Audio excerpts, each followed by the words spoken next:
Welcome to Armchair Expat, the podcast meant to get you out of your lazy boy and into your new life abroad. I'm Shannon Acton, founder of Bargain Homes Abroad, and I'm riding shotgun as we chase the dream of life beyond borders. Each episode, we'll hear stories from people who've left their comfort zone to explore the world.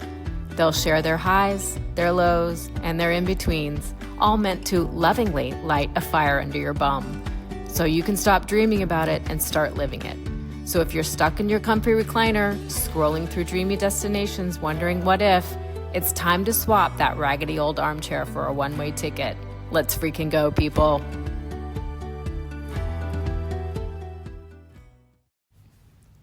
What if the place you live could unlock your purpose, your peace, even your next big life chapter? Today's guest, Helena Woods, is an astrocartographer, and she's helped thousands of people decode their birth charts to find where in the world they're meant to thrive. After a life-changing move to France, Helena turned a quiet curiosity into a full-time calling, helping people find everything from love to career clarity, all by looking at the personal planetary map. So if you're wondering where you should go next, you're about to find out. You're going to love this one. It is so much fun. Let's go. Hello, Helena. Welcome to the Armchair Expat podcast. I'm so excited to have you here today. Thanks for having me. I'm really excited to talk to you about the power of place and location. You had touched on how recording this right now is really an auspicious time. And I was super nervous about it because Mercury retrograde just started a couple days ago and everything is going haywire for me. So, and you were like, no, it's all good. So tell me why it's all good right now. Yeah, so it's really cool. So at the moment, as we are recording this, I just pulled up the chart for the moment. And right now, the sun is exactly conjunct the North Node by the exact minute, the exact degree. And the North Node is a point that represents increase. Some like to think of it as destiny, significance, fated encounters, fated meetings. It represents importance, significance, and it can resonate with where the collective's at in that moment in time. And the sun is about your goals, your aspirations in life. It also represents what is being illuminated. And so there's something about this interview at the exact time when we started this interview, it's right on the degree. And when I pulled up the chart just to see the energy for the call, I was like, oh my gosh, this is going to be such a important interview for the people listening. The information in this is going to maybe strike a chord, or it's just really going to illuminate something important for them. It's so funny as you're saying that my left ear started ringing, and I know then that's the angels are going, yeah. So let's jump into all the woo-woo stuff because obviously it's all around us right now. Yeah. But so let's just kind of take one quick step back and tell us a little bit about you, and then we're going to dive right into astrocartography, what it is, why it's important, how you found it. I think that story, I've listened to all the podcast interviews you've done, and the story of how you got to be doing what you're doing is absolutely fascinating. So let's start with that. Oh my gosh, it's so magical. And it really just goes to the bigger idea of you're going to find what you're meant to do in the exact perfect timing, and what's for you can't go past you. And so I'm Helena. I always say online that I've been making astrocartography fun since 2021. That's when I started doing this professionally and started doing readings and talking about this online on YouTube and my blog. But essentially, I had a different life before I started doing astrocartography. I've always practiced astrology ever since I was in high school. When Neptune entered Pisces in 2011, it was the beginning of this collective surge toward astrology and tarot and law of attraction and spirituality. So that was when the collective really got into it. And I was one of them, one of the people that really got into astrology at the time. And at the time I was an actress. And so I moved to New York and I would always skip class. I was at university and I would skip class to go to Barnes & Noble across the street from my university and read the astrology books on the floor. I had no money to buy books, but I would get the Astro Twins and Linda Goodman's books. And I would sit on the floor of Barnes & Noble and just read as much as I could, try to cement it in my memory, take pictures of things like that. And then I've always explored astrology in my own time as a hobby, but it wasn't until 2018 when I moved to France because of my husband's job that I felt home for the first time in my life. And I've never felt at home in the United States. I love Americans. I love parts of the US. You know, California is where I grew up in San Diego, and it's always been a place that I've loved. But I've never felt like I always felt like the odd person out, like I didn't fully belong. Like I felt like it just wasn't home. And when I moved to France with my husband in 2018, I felt that feeling for the first time. And it didn't have anything to do with the language or the food or the culture. It was just a vibe. It was just an energy. It was just a feeling of having arrived. And like I could really unpack and like live in this country and live in this part of the world. And so I started researching the story of like in Google, I would search, you know, do places have energies? Do locations in the world have like vibrations? And so I got into learning about earth chakra points. And then that took me into astrocartography. And so I had been doing it for years for fun. And then 21, I started my business.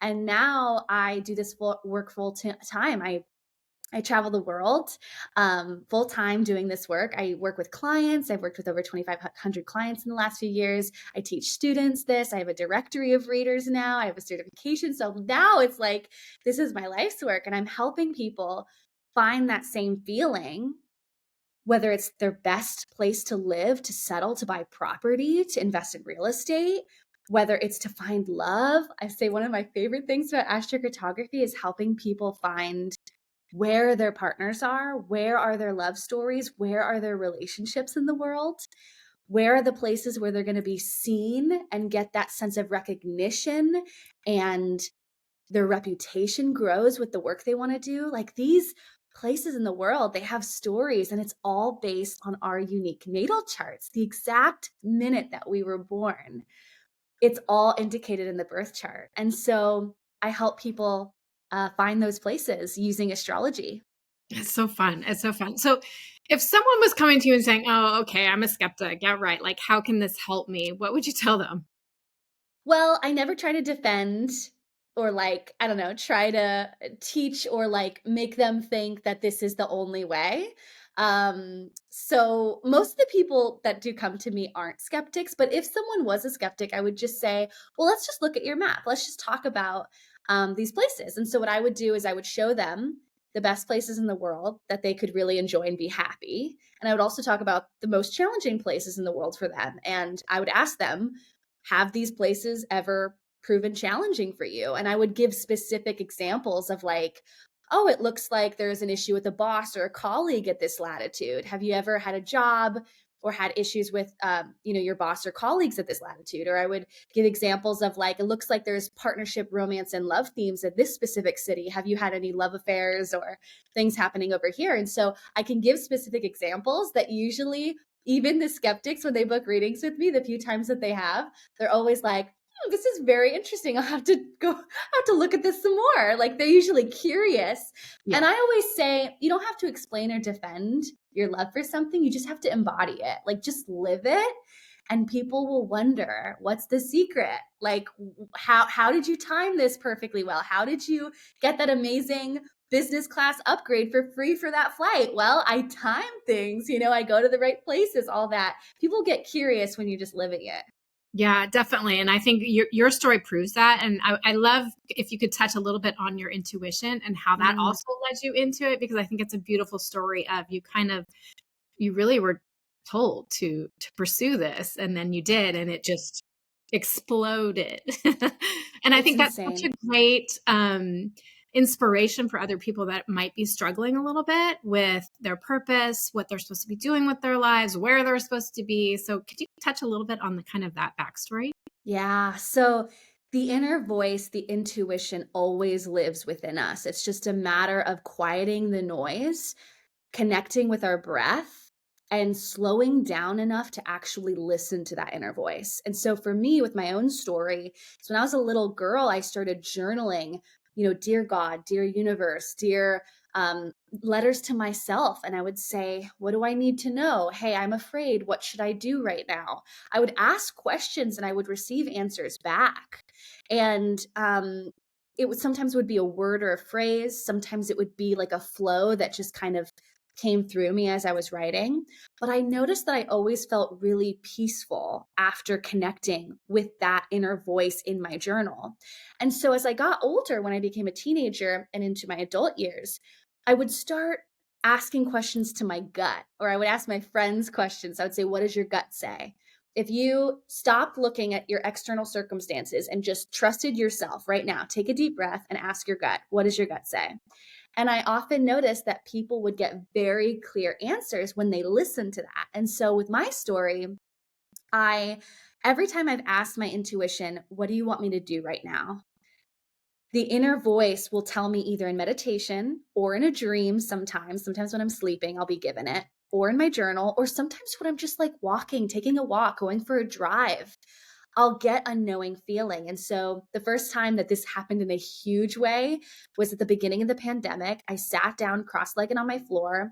The COVID was starting. And I said, dear inner voice, what do you want me to do? How can I show up? And I was very clearly told by releasing the breath and exhaling and trusting my heart and my stomach and listening to the body and what the body was telling me. It was very clear, go on YouTube and talk about what you know. And I said, well, what do I know? I don't know what to talk about, inner voice. And my inner voice said, talk about what you know, slow living. And so I started making YouTube videos about slow living. Those quickly took off and I was completely shocked. I got a book deal out of it. It was like super successful. And I was like, whoa, this is wild. Then I realized there's really not a lot of money in being a YouTuber. It's really hard to make consistent income paying your bills and stuff doing YouTube unless you have a huge, like hundreds of thousands of views each week. And so I was getting frustrated. And so I went back into my inner voice, into meditation. I was in a really relaxed bodily state. And I actually opened up the Akashic Records, which is kind of a separate thing, but it's basically a same channel. And I just said, what do? I feel like I'm at a transition phase of my life and I don't really know what to do. I don't know what to do next. And my inner voice said, make a video about astrocartography. And it was this feeling of love. It was just this feeling of like, you love doing this in your free time. And it was kind of random too. Like I never thought I'll be an astrologer. Like that never crossed my mind. It was always a hobby. It was always something I did when I was bored and I had an extra hour and I would go on Google or YouTube or something. But it was never something I ever thought I would do. And so it was really shocking to me. And it was very clear, just post a YouTube video. And then next it was post a blog post. And so I just started doing what my inner voice was telling me to. And every little action I took, every little blog post, every little YouTube video, it grew and grew and grew. Word of mouth spread. Videos would start being spread. And soon my blog post was at the top of Google. And it all came from my inner voice. Like I didn't go about saying, I'm going to become an astrocartographer. It was literally just like it dropped to me when I slowed down in the morning with my morning coffee. I just woken up and I asked to be shown, what do I do? And I waited for the answer and it came. It's so fascinating. It's so fascinating. What do you tell the person that may not trust their intuition? How can they get to a place where, oh, that's just my imagination, or, oh, how can they get to a place where they can actually trust that inner voice? Small daily habits is huge. Like if your gut just says, turn this way, like turn that way and actually do it. If your gut's like, you're looking at your closet and you're like, what should I wear today? And your gut says, wear the pink skirt. And like, it's like the little small things that you start to do over and over again, that will build the trust muscle, and that will strengthen it. And eventually, to the point after months, years of doing that consistently over time, you've built this like unwavering faith in that inner voice. But I will say the other thing is being able to differentiate the intuition versus the ego. And the ego is fear. The ego is worry, doubt. It's worried about risk. It's worried about money. It's worried about all those things. It's a chatterbox in the mind. It always has this like niggle feeling that's off. Whereas if you release and breathe and exhale and listen to the body, and it's all about like getting into a strong nervous system. And this can be, doing things like listening to subliminals when you sleep, like affirmations when you're sleeping. This can be putting one hand on your heart, one hand on your stomach, and fully sinking into your breath and just being present with your body. This can look like living a slower paced life. There's so many things you can do to develop that, strengthen that. But I will say, like, being able to differentiate, that's my ego, that's fear, and being able to label it. Like, oh, that's fear talking again. Oh, that's the mind talking again. The mind never feels peaceful. The breath feels peaceful. The heart feels peaceful. The body, the stomach feels peaceful. But the mind is always living in the future. It's never living in the now. And so one of the biggest ways that you can notice, is this the ego and the mind, or is this the inner voice and the intuition, is one of them lives in the future, the past, and the other one's always here. It's always present. It's always living in the here and now. And it's really clear. And also one of them is very thirsty and hungry and kind of worried, and then the other one is always peaceful and calm and grounded. And it's just a matter of developing the bodily awareness, getting into your body more, trusting the body. I like to dance because dancing is the way I connect with my intuition and my body, and also the breath work. Yeah. And I think it's important to note too that intuition are kind of quick, calm, very, like you said, like just very subtle responses. It could be one word. It could be, just it's so sometimes so easy to miss too. Yeah. It's Yeah. so easy to overlook. Oh, Too simple. yeah. It drops in like a half a second. Like you'll be on your drive going to the grocery store, and there's just this feeling of, you should read that book. And it just comes out of nowhere. And it's like, huh, oh, weird. I don't know what that is. And then often we stop ourselves and we doubt that inner voice. And so we kind of push it off. But the more that we can get in the habit of just noticing it more and like listening to it in the small daily ways, it's magical. I would say, I always tell people my intuition is my superpower. It's like the number one thing I lean on. It's like the instincts. It's like the intuition, the gut feelings. And I really believe that's what's led me to have so much success in my life, is because I don't deny that, like I honor and I trust 100% that intuition, Yeah, absolutely. So let's talk a little bit about astrocartography. I know a lot of the listeners will be they're seeking to move abroad potentially. And I think it would be, a lot of them may not know where they want to go or where is the best place for them. How do they start kind of looking at their own personal chart and what might be where they should start looking? Yeah. Well, first know that the places you're already drawn to, there's probably already some magical energy there. On a practical level, you could go to, a free website like astro.com, and you just click on the Astro Click travel feature that's there, and you just put in your birth information. Make sure the birth information is within 15 minutes, because if it's like more than 15 minutes difference, the lines will start moving a lot. And when you pull up your map, you're going to see these beautiful, colorful lines going all across your map. And these lines show you your stories. They show you, I like to say they show you two things. One, they show you the energy and the vibe of that part of the world. And two, they show you the natal promise story that's being revealed or unlocked, or it's almost like you're connecting with different aspects of consciousness that will be brought up to the surface when you go to those places. And so when you pull up your map, I have also a free cheat sheet. You can get like helenawoods.com/cheat sheet. You can download that. And when you pull up your map for free, you're going to see all these little symbols. And you want to note the symbol and the letters that are there. Some of the letters will be MC, IC, DC, or AC, for example. And then you can look at my cheat sheet and see what they all mean, like the basic meaning of what they represent. And the biggest thing that a lot of people don't know is you don't have to live right on a line. Like I know a lot of people who don't live on a line directly. They might live close to a line, or they might live 300 miles off of a line. There's a large orb of influence, meaning you can be hundreds of miles away and you're still getting that story of what that line represents. And so first I would just kind of scan your map. Like, where do you have your sun lines in the world, for instance? Those are like the orange lines you'll see on your map. And the sun represents creativity, self-expression, your goals, accomplishments, achievements, like getting a lot of clarity on what you want in your life. Okay. And so that's just like an example. But you can see like all these different lines, and you could go to those lines for travel or relocation.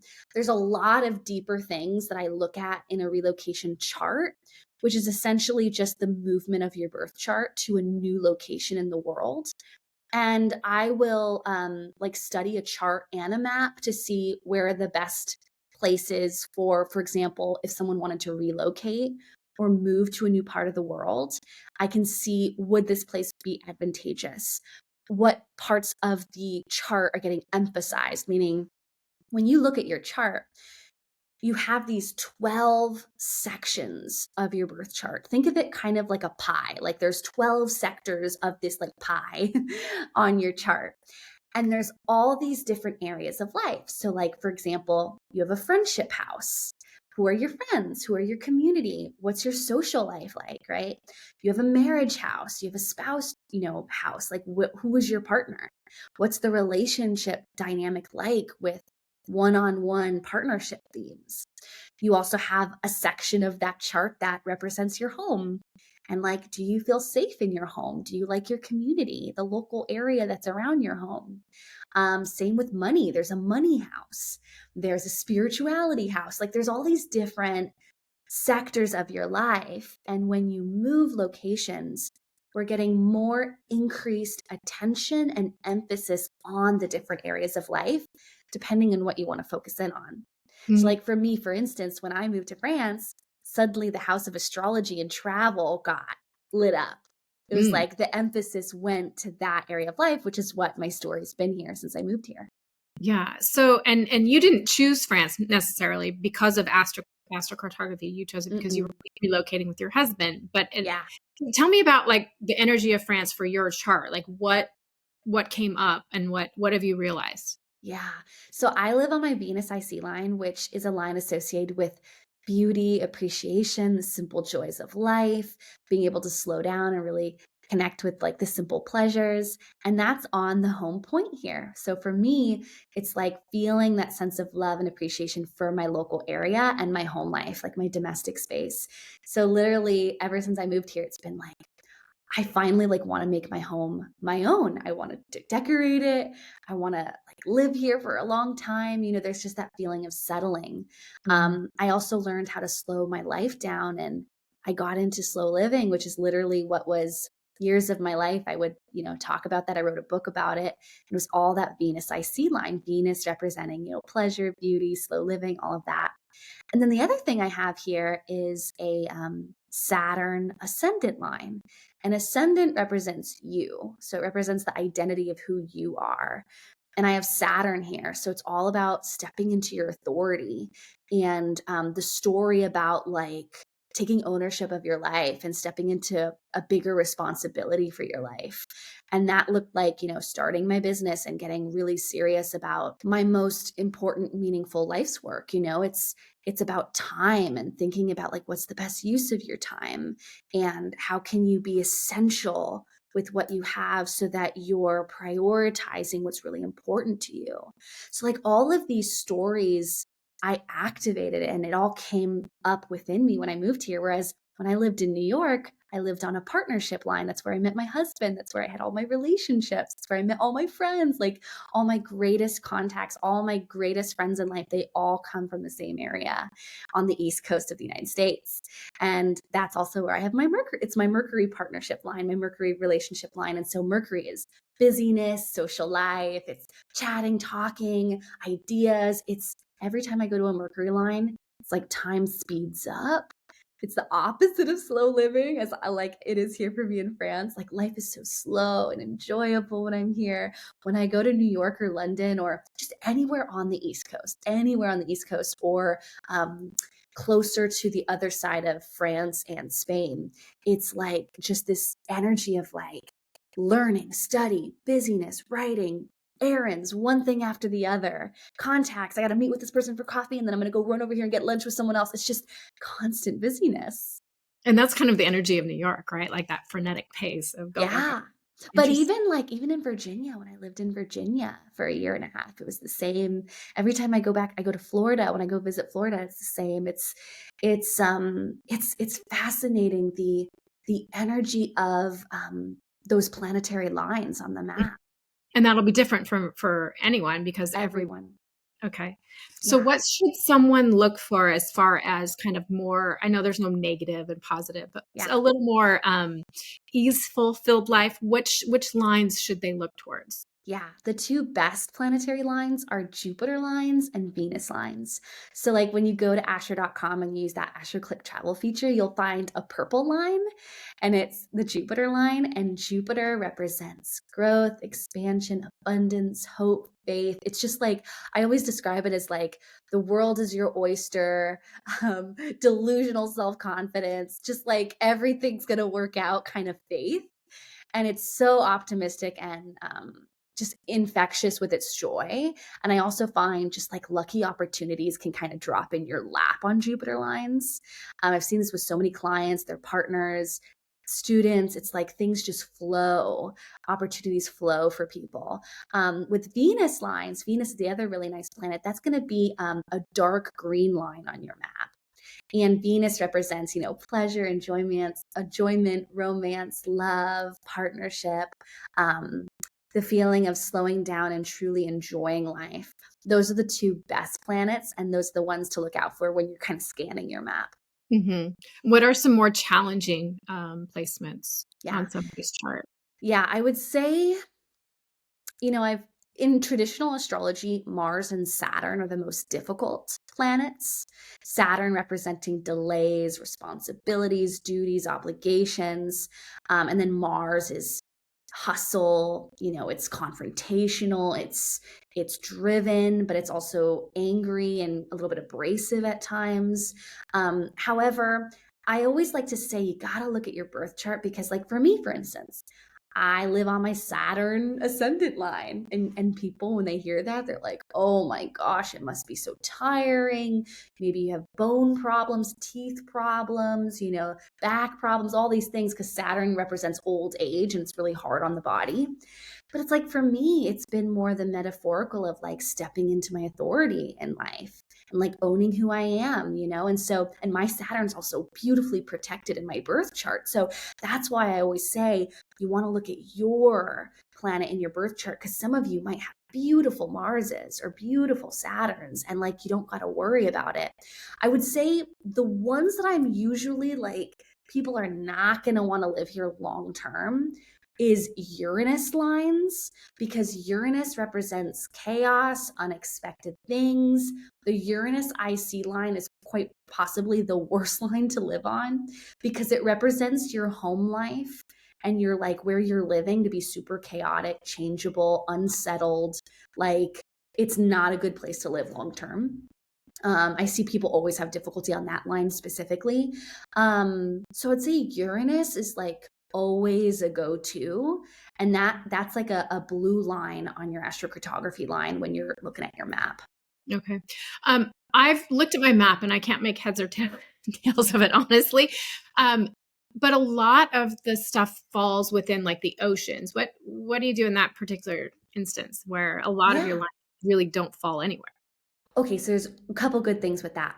First, there's an orb of influence. So, like, even if you see like a beautiful Jupiter line, let's say 300 miles off the coast, it's still within orb, especially if you're like within the first state or whatever, or wherever you are. If you're close within orb, like 500-mile radius, you're fine. You've got that story there.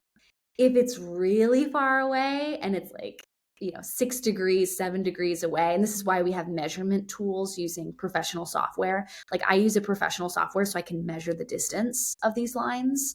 But you also have what's called parens, and parens are latitude lines. So just like how you see those big lines on your map, Astro.com doesn't show you this, but you also have these latitude lines that go across horizontally. So, like, for instance, Santa Barbara will be very different in energy and tone versus San Francisco. because there's different parens or latitude lines depending on, am I going an hour north, an hour south? And so you probably have parents where you are, and even just like a 30-minute drive can make a huge difference in energy. I always say, like, parents, they can make or break a place. And so knowing those latitude lines are so key. And if you kind of play around with AstroClick Travel and you click on this little icon on the top right, it'll say show details. You can see that it'll write it out for you, but you just can't see where they are, which is a little bit of a annoying thing. So parents is the second thing. And then the final third thing is you still have a relocation chart for that area, meaning you still have a story. There's still different areas of your life that's getting impacted or emphasized. So you just got to look at the relocated chart.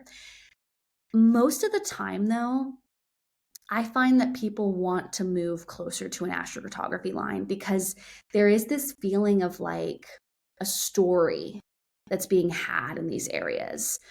I like to use the word urgency because there's just this feeling of like being on a mission, or there's something really important for the soul to explore and experience in this area. And you could live off of an astrocartography line, it's fine. But I find that getting within 200 miles of one, people usually want to do that. If someone doesn't, I'm wondering if they just desire more spaciousness in their lives, you know, because when you're not on an astrocartography line, it's kind of like just this feeling of spaciousness, like you have space to explore. It's more calm. There's less of that urgency of story, mission, energy. There's just something a bit more calming about that area. And also, I always like to use the example of like, it's like turning a dial on a planet up to 100 when you go to an astrocartography line. So if you're living right on an astrocartography line, it's like you're literally turning that planet and what it means, what it symbolizes up to 100. And for some people don't want that. Like I have clients who want to retire. They want a peaceful life. They either will go to a peaceful line or we just want to get them a couple 100 miles off of it. So they're not just feeling this sense of like active story and happening in their life. Okay, that makes sense. Is there anything to do with timing as well as kind of not only location, but timing when to? Yeah. You can plan, and this goes really into intermediate, but like you can plan like when is the best time to travel?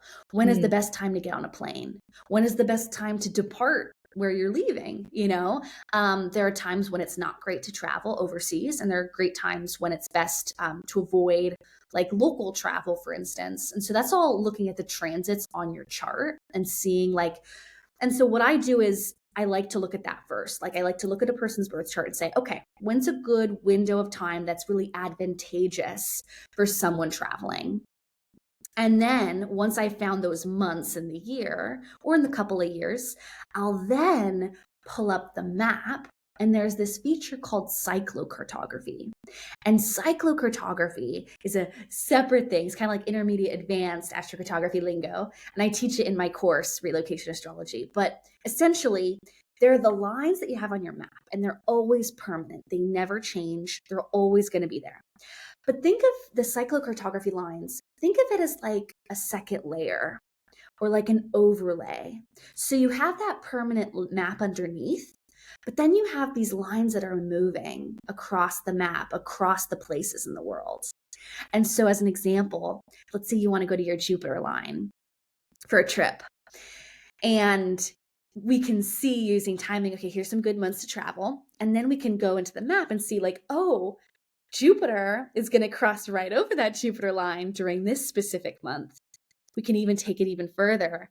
Oh, the Venus or the sun transit, so it's a very small, tight pocket of time, like 1 week time periods. We can see like, oh, Venus is coming in that week to that area, or the sun's coming in. So then it's like we can time it even more to see like when's the best time to be there. Because I have had clients where they go to a beautiful astrocartography line. Nothing's wrong, nothing's difficult, everything looks great. But they go when they have a really hard transit. So like one of my examples I always use is I had a client who she went to her Venus line, loved it. She's been many times, she loved it. But she went when Saturn was on her Venus. And so Saturn on Venus is like feeling really lonely, feeling homesick, like feeling solitude and like maybe a little bit of depression. And she described it as like being in a deep depression when she was there on her vacation. And so this is why like just making sure that we're utilizing timing with place is really key, especially if you're going to spend thousands of dollars on a trip or a move. Like this is where like that stuff, the timing gets really important. And I always like to say too, kind of the example of like, you know how when you go somewhere in the world and you really love it, and then you go like 2 years later and it just doesn't feel the same way. Yeah. That's timing. That's timing. It's still a cool place. It's just you're going at a time when it's just the vibe shifted temporarily. Yeah. And also, I really believe that the soul, like who we are, deep down our soul, knows where we want to go. And oftentimes we'll try to force or recreate an experience. And so we'll go back, but the timing's not great. And I believe that if we listen to our intuition more, we're going to be guided exactly where we're meant to at the timing that we're meant to. And you can use astrology if you want. I mean, I use it, but I also trust the intuition 100% too. Yeah. So you will notice that like you'll be guided to go to certain places and you might not know why. Chances are there's something going over that area at the time that you want to go there. Yeah. Is there a way to look back? Like, oh, I went to such and such. Well, let's just use an example. Last year I went to England and I loved it. Loved it so much I went back again. Is there a way to look back and see kind of what was different, or what the shift in energy might have been? Or Yes, okay, there is. you can And kind of it's gather intelligence, right? Yeah, I use Solar Fire for that, which is my recommended astrocartography software, because you can put in the dates and then you can move the map and see like what lines were in that area during that time. What about someone who is looking for partnership? What are some strong places to visit in their chart if they're looking to kind of partner up with someone? I'm Oh not. yeah, Somebody out there is. Venus descendant line, hands down. It's such a good one. I always say it's the number one love line is Venus when it's on the descendant, and on your astro map, it'll look like the dark green line, and it'll say DC next to it. So Venus descendant, because this is all about partnership. It's the honeymooners line. It's lovely. I also find Jupiter descendant is also really great. Like every time I go to Helsinki, Finland, literally people on the street are always helping me. They're always starting conversations with me, and I'm right on the Jupiter descendant. So like meeting people, connecting with people, definitely looking at those DC lines, and Venus and Jupiter, especially nice. Okay. And what about someone who's like, I'm kind of searching for my purpose, or, more career. I don't want to say career, but like, personal development and kind of finding what they are meant to do, kind of like you did when you went to France. And that really kind of was the catalyst of this career that you're leading. What should they be looking for? Yeah, I would say, sun ascendant lines are really powerful for that, for getting clarity on like your purpose, your mission, what you're here to do in your life. The sun ascendant is especially cool for that. I've been to that line many times in the Middle East, and it always brings up stuff for me. Any ascendant lines, it'll look like an AC on your map, but that represents your sense of self and who you are and your identity. And so any lines with the ascendant are going to be key for exploring and finding that within you. But the sun is especially cool for purpose. Okay. And what does IC stand for? IC represents your private life, your personal life, its traditions. It stands for Imum Celi, which basically means it's like underneath the surface. It's your private life, your home life, your family life, domestic life, things like that. Okay. And is that something that you recommend looking towards, or is that just Yeah. okay? I mean, I especially like it for home and family. Like if someone were wanting to settle somewhere and buy a home, maybe retire somewhere, I'm looking at like Sun IC lines, Jupiter IC lines, Venus IC lines, like those three. Oh, and of course the Moon IC lines. Those four lines on your map are going to be really especially nice for looking at home themes. Okay, cool. Cool. What if somebody has lines that they really, are drawn to, but aren't necessarily practical or don't seem to be feasible, I guess? Yeah. Maybe either to visit or to locate abroad. What do you recommend then? Well, if you don't see any lines that you would want to live on, look to the relocation chart because that's going to tell you the story of a place in the world, like a location, like the story of a place, aside from just the maps. And then the other thing I would say is, I mean, there's always remote activation, which is the idea of like bringing the energy of another place to you wherever you are. So for me, that looks like, connecting with my friends on the East Coast often, bringing that Mercury descendant line to me wherever I am. That looks like collaborating and building a team of people that are living on certain lines so that I can get that success and that good energy, even though I'm living in a different part of the world.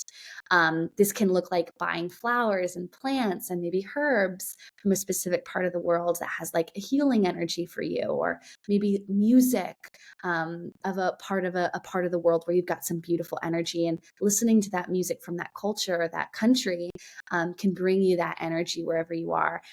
Even like what I do is I like to put on walking tours on my TV. So like when I'm working, I'll put on like Byron Bay walking tour, and it'll be like a 2-hour walking tour on YouTube on the background.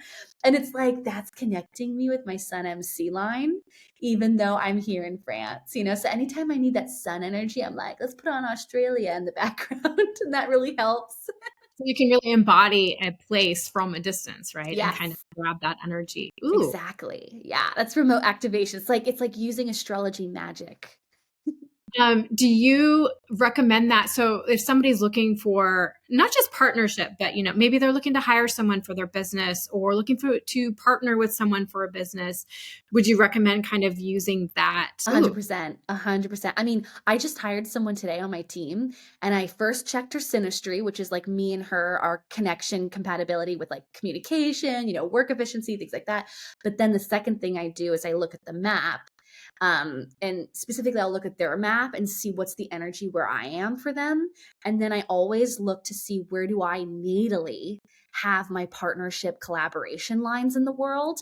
And so, like, there's always specific parts of the US, like the Midwest, Wisconsin, Minnesota, Michigan, that I'm always wanting to hire from because I've got my really successful relationship lines out there.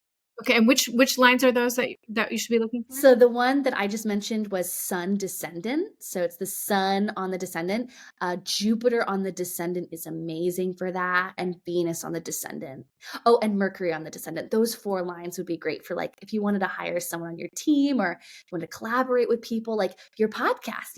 I would be looking at your map on your astrocartography map and saying like, where do I have my big relationship collaboration lines? Like reaching out to people that live in those places. And you might even find that like you're already like loving the content or consuming the content of people who live on that line already. Like I had a client the other day who I told her, I was like, you should listen to podcast hosts where they're based in this part of the world. And she's like, oh my God, my favorite podcast is literally right on that line. Like the person I listen to every week is like living is based right on that line. And it was a relationship line. So I love utilizing that too in terms of like, where are my people in the world? Like, where are they and how can I connect with them? Let's see. What are some major questions that you always get asked that you would like to address? Yeah. Oh my God. The biggest question I always get is, well, the lines in the ocean. Do I have to live on a cruise ship? It's like, no, you've got an orb of influence. You don't have to become a mermaid. You're fine. You've also got a relocation chart in parents, so you're all good.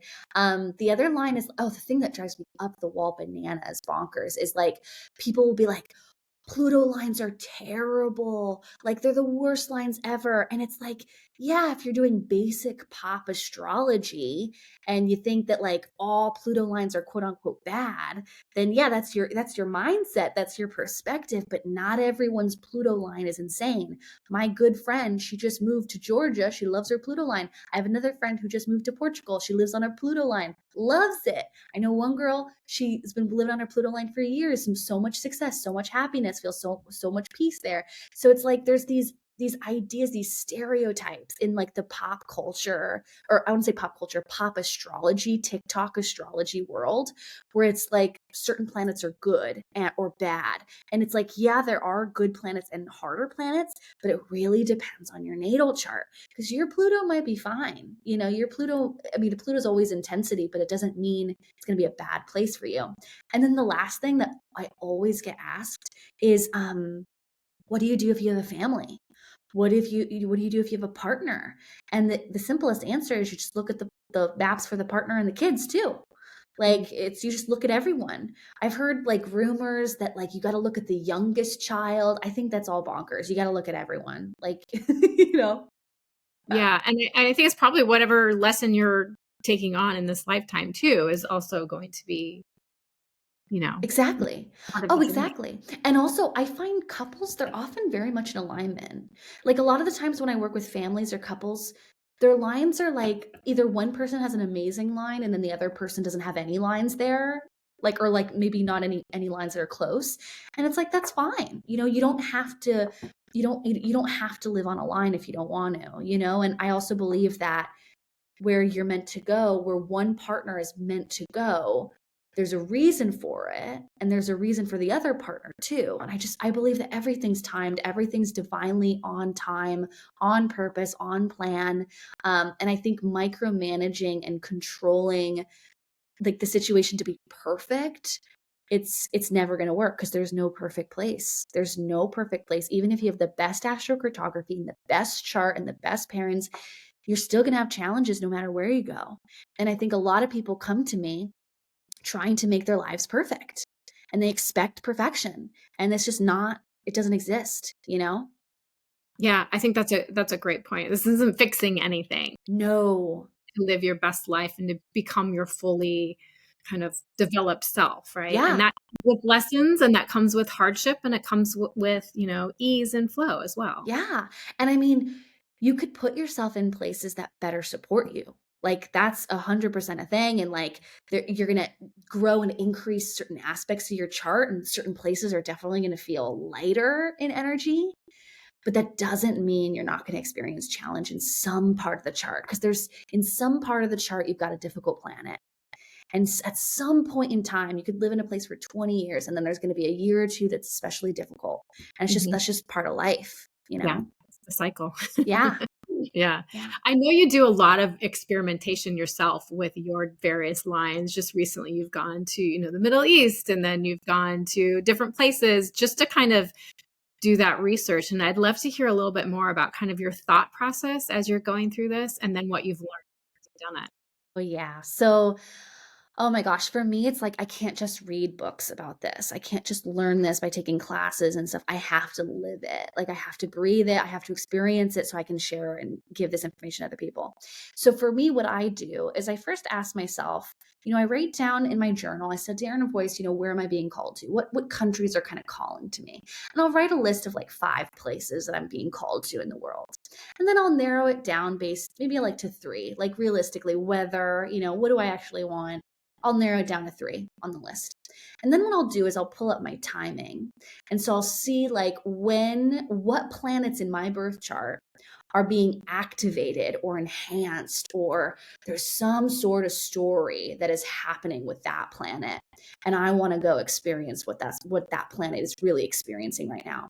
Then I will see, okay, so Uranus is on my sun right now. I'm going to a sun line. I've been going to my sun lines this whole year because I've been wanting to experience what that transit's been like. So I'm going to my sun line in Australia next month to feel and experience exactly what Uranus is like when it's over my sun. So that's kind of how I use it, is like I first start with my intuition. And I ask myself, like, what do I want? Well, I want to feel creativity. I want to feel aliveness. Okay, so we're going to narrow it down to these planets, because these planets will bring that to me. And then the main thing, like if I'm going to spend a lot of money on a trip, I'm at least going to time it well so that I can like really enhance that. And so that's when I bring in the timing component. And so, yeah. And it's been amazing. Like last year, I spent the whole year experimenting with my Jupiter line. So I would go to my Jupiter lines all across the world, Helsinki, Estonia. I went to Japan, I went to California, and I basically went to all my Jupiter lines And I went when Jupiter was opposing my natal Jupiter. So that's a timing thing. When transiting moving Jupiter was like looking at my natal Jupiter and like in a head-to-head kind of conversation, that's when I went to those Jupiter lines so I could get the maximum impact of it. And it was like amazing. I went to all my Jupiter lines and it was like good news coming into my email every day. It was so cool. And so that's how I time my trips. And you could do it on a, if you saw like Venus is progressing over your moon next year, going right over that moon. It's like I would go to your moon line. If you see that the moon is progressing over your Mercury, go to your Mercury line, see what that's like. Is there any place that really surprised you? You expected one thing, but got completely a different experience? So I went to Iceland last year, and it was one of those places that it's always been a place I've always been drawn to and like called to. And it's on my sun line and my Pluto line. And I didn't really time that trip well. I just wanted to go to Iceland and my friend wanted to go. And so I was like, yeah, I'll meet up with you. We'll go to Iceland. And what happened was when I was there, it was a lovely trip. I mean, Venus is on my partner, my connections with people there. So it was like we had a great trip, me and her. But the trip was really intense because at the time it was an eclipse and the eclipse was right on my sun, like within a degree. And so I was on my sun line when there was an eclipse and my sun opposes Pluto. And so basically, all in all, it was a place that it brought up all my biggest fears. It brought up all like childhood things from the past, my family life, my relationship to career, like all these things were kind of exposed in my conscious mind. And I did so much meditation work and subconscious work. And I was expecting it's just going to be a light trip. My friend, my friend and I, we did the road trip for a week and then she went home and then I was there for another week and it was just so intense. And I wasn't expecting it to be as intense as it was. And that was because of the timing component. And then there's also just like, I went to Greece last summer. And the first time I went to Greece, the first time I went to my Mars line, this is a Mars line story. Mars represents challenge, anger, aggression, work, things like that. And the first time I went to my Mars line was my honeymoon. And it was like a horrible trip. Like, I mean, there were good things about it, but like my husband and I were arguing and we never argue. We're like, we argue, but it's like not fighting or anything like that. But like, that was one of the worst places that we've been together was like that Mars line for our honeymoon. And I didn't know about astrocartography back then. I had no idea. I had no idea. Like if I had known, I would have been like, nope, we're not doing it. But so that was happening. And I went again to Greece this last summer. And this time it's like a 250-mile difference. So it's like it's very weekend. It's not like I'm right on the Mars line like Egypt was. And it was interesting because we had little tiffs again. And like little things would come up again. And it was like weird. And I was also just constantly working and like thinking about my work and thinking about my business. And I was launching my certification and all this stuff. But also at the same time, I was expecting it to be more challenging than it was. But it ended up being really helpful for me in the sense of I needed some courage to do my launch and have it be a good launch. And I went to my Mars line to get that courage. And it gave me the courage. And literally my launch went super, super well. I had so much energy. And there were little things here and there that were annoying.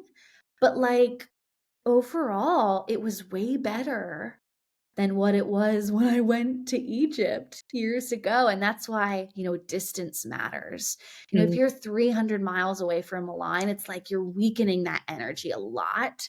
Most likely I'll probably never go directly to a Mars line again, or maybe I'll go when I've got nice transits. So it's not as intense, but, yeah, distance matters. And it sometimes the nice side of a planet can surprise you. Sometimes it won't be difficult. It can be like you're getting the positive side of that planet.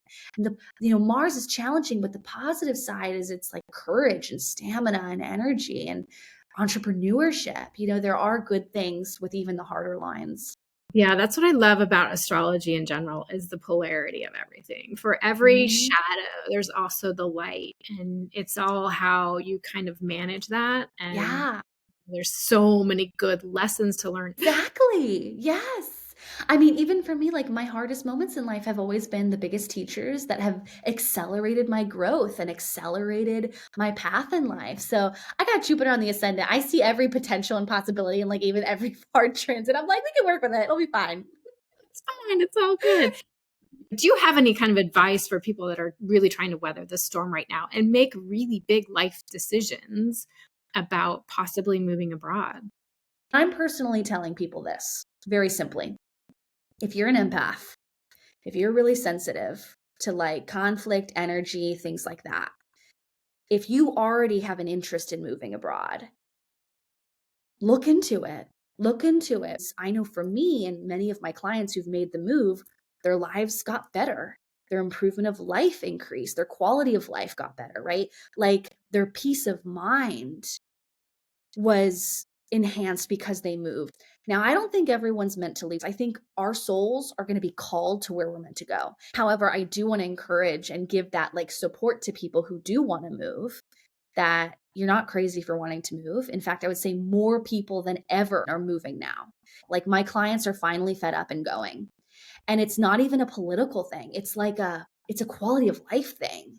It's a peace of mind thing. It's a cost of living thing. It's like people want to own a home or just like have a lower rent cost, like rent is so much cheaper here in France. It's so much more than just politics. It's healthcare. It's peace of mind. And you actually have a program that can help people. Yeah. Yeah, I love what you named it. You want to tell us a little bit about it? Oh, yes. GTFO. Get the F out. The workshop came to me on a walk. I was like, call it GTFO, like super simple and straightforward. But yeah, I have a workshop. It's a 3-hour class. It's recording.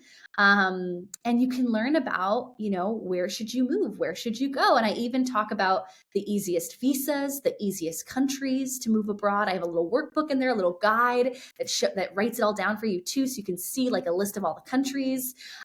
Even my husband talks a little bit about it in the workshop on like how to move to France if you wanted to, the easiest ways to move to France. My husband and I, we want to join forces in our business and help as many people as we can try to move abroad during these years. And so he is like the logistics of like cultural adaptation, getting a visa, things like that. He does the practical, and then I do the astrology and the timing of when to move. So how has moving to France changed your life? Oh my gosh, in so many ways. I feel like I was constantly living in fear when I was in the US of little things like riding my bike and like what if I got hit by a car? Like my husband got in a accident once on his bike and he went to the hospital to get it fixed or whatever, and it was expensive, like healthcare. And it's like the little things like that, like thinking about those things all the time, like how am I going to pay my bills? Like it caused constant stress my whole life. Like I grew up really poor. I moved to New York City when I was 18, waited tables, made minimum wage for years. And it was just like the struggle of like not knowing how I was going to make ends meet and healthcare. And like, could I afford a doctor? Could I afford going to a clinic? Like just all of these stresses. And when I moved to France, it was like just a feeling of release of that. Even I know I didn't have a job for years when I moved to France. I was babysitting, making some under the table cash, and just like knowing like I could, if I got hurt on my bike, I could go to the doctor, So it's like things like that that are really systemic, but that absolutely affect your mental health and your quality of life and like how you see the world, this daily stressors. But I think the thing that's really impacted me too is the French really live slowly. They enjoy their food. They enjoy meals. They take Sundays off. They take the whole month off in August. They have, my husband, he works, 7 months of the year, 8 months of the year, and then he has all these months off for his school, his teaching work. He teaches English at universities across France. And he gets off, this is his last week of work right now. This week, he's off April all the way until September. He's just off work and he's still getting paid a stable like salary at teaching a university. And it's like that feeling of like people take time off here. People aren't overworked here. They're able to slow down. And I think that's really opened and changed my own mindset, because for all of my life, I lived in hustle mode. And for the first time since moving to France, it's been like when I moved to France, it took me a good year or two to adapt to the slower pace of life, because I didn't know how to adjust. Didn't know how to adjust. But it's like, yeah, it's just, I enjoy life more. And so last question, parting words, what would you tell the person who's thinking about moving abroad? What would you kind of push them over the hump of making that decision? It will really change your life in more ways than one, in every way you can imagine. And even if you don't stay forever, like moving to a different country has an impact on you. It helps you see the world in a big picture way. And it also just reminds you that there's so much out there. And also, if you wanted to move to Europe, I mean, know that the cost of living is way better here, but also the food quality is so incredible here. Like a tomato tastes like a tomato. Arugula tastes like rich arugula. You can taste all the flavoring when you're eating food here in Europe. And just crossing the border an hour away, you're in a completely different country with a different culture, different foods. It is so worth it. I would say to anyone who's listening who wants to move abroad, please look into it and make it happen, as cliche as it sounds, because it's best thing I've ever done with my life. And everyone I know who's left the United States and moved abroad says that it was the best decision they've ever made. And that is the perfect way to end this interview. Thank you so much for gracing us with your time, for all the information. What's your Instagram? How can people find you online? Yeah, so you can find me at Ms. Helena Woods. I do private readings, but I do have a 4-month wait list. So if you did want to get a quick reading, get your astrocartography map read by a professional, go to helenawoods.com/directory and find my team of readers that are ready to support you. But yeah, Ms. Helena Woods on Instagram. That's where you can find me on the daily. Great. Thank you so much. It was so nice talking to you. I really appreciate it. Thanks, Shannon. It's great being here. And that's it for today's episode. Thanks for listening and spending some time with us. I hope you enjoyed the conversation. Make sure to follow the show and leave a review. It will really help others find us. And if you're dreaming about a life abroad or already living it, I'd love to hear from you. You can connect with me on Instagram at bargainhomesabroad or on our website, www.bargainhomesabroad.co. Until next time, keep exploring, keep dreaming, and I'll see you back in the armchair soon. Bye-bye.